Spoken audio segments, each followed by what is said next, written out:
जय हिंद दोस्तों। क्या होगा अगर देश में फिर से बनेगी मोदी सरकार? अगली बार जीतने पर मोदी गारंटी देते हैं कि वो भारत को दुनिया के टॉप 3 अर्थव्यवस्था में से एक बना देंगे। क्या है वो 5 कंट्रोवर्शियल एक्ट जो मोदी सरकार अपने अगले टर्म में ला सकते हैं? पहले भारतीय संविधान के बारे में एक इम्पॉर्टेंट फैक्ट जानने के बाद इन 5 एक्ट्स को एक एक करके जानते हैं। सरकार बनाने के लिए तो 272 सीट्स काफ़ी होते हैं, लेकिन बीजेपी देश की जनता से 370 सीट्स की उम्मीद क्यों रखती है और एनडीए को 400 सीट्स की अपेक्षा क्यों है? इस विषय को समझना जरूरी है। भारत का संविधान एक पेड़ की तरह है जिसकी जड़ें गहरी हैं, जो इसे स्थिर रखती हैं, लेकिन यह बदलते परिस्थितियों में अपने आप को चेंज करने की क्षमता भी रखता है। संविधान के कुछ हिस्से बदलने के लिए एक खास प्रोसेस की जरूरत होती है। पार्लियामेंट के दोनों सदनों में 2/3 बहुमत और अधिकतर राज्यों की मंजूरी मैंडेटरी है। जीएसटी बिल इसका परफेक्ट एग्जाम्पल है, जिसके लिए पार्लियामेंट में मेजॉरिटी और स्टेट्स की मंजूरी चाहिए थी, क्योंकि इसने टैक्स सिस्टम को मॉडिफाई किया। संविधान के दूसरे हिस्से पार्लियामेंट में एक साधारण बहुमत से आसानी से बदले जा सकते हैं। राइट टू इन्फॉर्मेशन एक्ट इसका एक बढ़िया उदाहरण है। इस एक्ट के लिए संविधान के मूल सिद्धांतों को बदलने की जरूरत नहीं थी। अगर ये बात आपको क्लियर है तो टॉपिक में आगे बढ़ते हैं।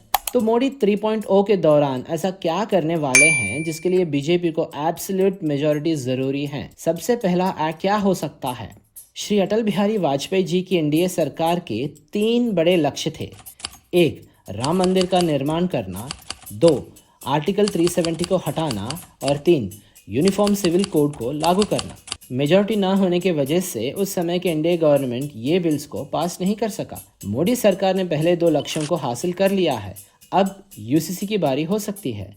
शायद बीजेपी इस बिल को जल्द से जल्द ही पास करने की कोशिश करेगी। यूनिफॉर्म सिविल कोड एक ऐसा कानून है जो सब भारतीय नागरिकों के पर्सनल लॉस जैसे कि शादी, तलाक, विरासत और मेंटेनेंस के मामले में एक समान रूल्स लागू करता है, चाहे उनका धर्म कोई भी हो। कई रीजनल पार्टीज यूसीसी के खिलाफ हैं, क्योंकि उनका मानना है कि यूसीसी उनके सामाजिक विविधता को प्रभावित कर सकता है।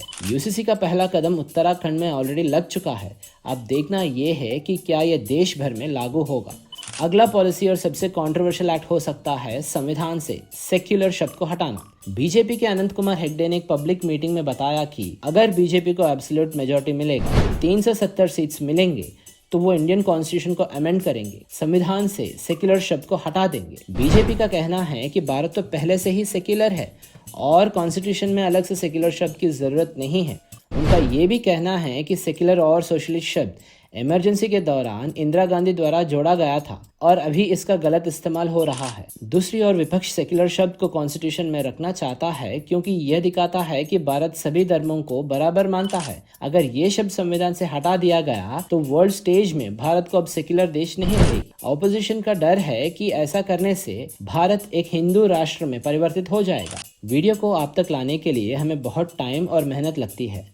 आगे बढ़ने से पहले एक रिक्वेस्ट है, लाइक और सब्सक्राइब करके हमें सपोर्ट करें। ये आपके लिए फ्री है, लेकिन हमारे लिए बहुत वैल्यूएबल है। धन्यवाद। Let's get back to the video. तीसरा एक्ट हो सकता है वन नेशन वन इलेक्शन। दोस्तों, बीजेपी इस पॉलिसी को क्यों लाना चाहता है, इसके फायदे क्या हैं और क्या चैलेंजेस हैं, समझते हैं।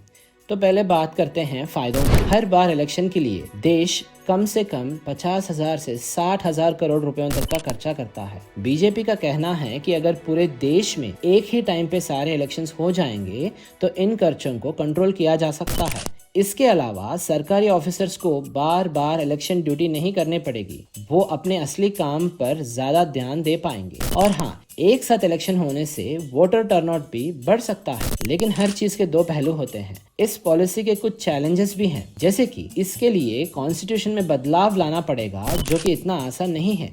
और रीजनल पार्टीज को लगता है कि अगर देश में एक साथ इलेक्शंस होते हैं तो उनके लोकल इश्यूज नेशनल लेवल पर चोटे पड़ जाएंगे। अब अगला कंट्रोवर्शियल एक्ट हो सकता है एनआरसी। एनआरसी यानी नेशनल रजिस्टर ऑफ सिटीजन्स एक ऑफिशियल रिकॉर्ड है जो यह दर्ज करता है कि कौन लीगल इंडियन सिटीजन्स है।